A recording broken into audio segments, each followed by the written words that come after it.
Tara na, sumunod ka na dito. Hindi pa ako ready na makita si Marco. Ay naku, wala naman ito si Marco eh. Tsaka, para makalimot ka rin kahit paano sa breakup niyo. Oo nga, ang ganda ng view. Oo nga, makatawa ka. Oh, ayan o. Oh, may pool pa. Sumunod ka na dito. Tara na. Let's go, dali mo yung swimwear mong maganda. Pare, si Ash yung nasaktan pero ikaw nagmumukmuk yan. Talaga to. Tara na, hindi ka na dito sa rest house ni Sean. Bro, nahihiya talaga ako. Parang wala akong mukhang iharap kay Ash eh. Bro, wala naman dito si Ash. Tsaka, chance mo na din to para makapag-isip-isip ka ng diskarte mo, paano mo siya mawi-win back, diba? Tama. Tara na. Tara na, ang sayo. Tara na. Tara na, may swimming pool dito. Oo, swimming tayo. Billiard, tara.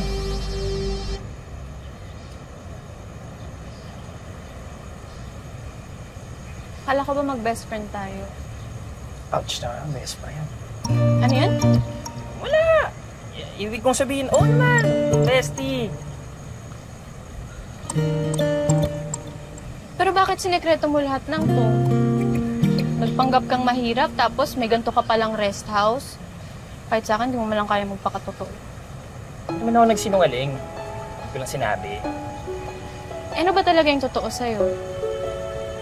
Yung siya nakilala namin, or itong kaharap ko ngayon na senyorito? Kahit kailan, di ako nagkunwari sa naikitungo ko sa'yo. I mean like, sa inyo, sa atin, tayo lahat. Baliktad pala tayo, no? Ako, nagpanggap akong mayaman. Kahit walang pambayad ng renta. Gusto mo bang malaman kung bakit ko pinili mabuhay na simple? Bakit nga ba? Kinidnap kasi ako ng bata ko. Ano? Kinidnap ako ng bata ko! OMG! Wait! Sino nakidnap? May nakidnap? I heard that, Kama. You heard that? Guys, may nakidnap dito! Sino nakidnap? Nakidnap? Pastel naman, oh! I don't know! Ayaw niya sabihin eh. Magkakwento na ba ako? Hey! Ikaw? Pare, joke ba to? Grabe, pag ako nagsalita, joke agad. Ito, may pruweba ako. Lang. Legit? Ano ba? Ayan. Yan.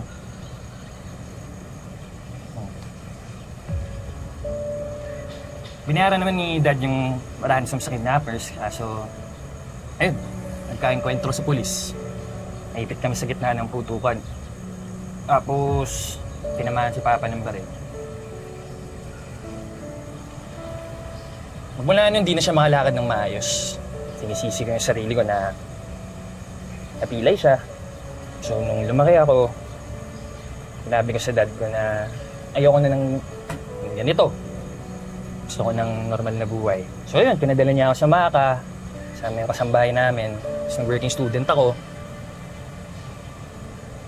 Kasi gusto ko makilala kung sino ako nang nakakilala sa akin. Wala, pera. Kasi yung perang yan, trauma lang yung dinulot sa akin eh. Napahamak lang ako ng perang yan.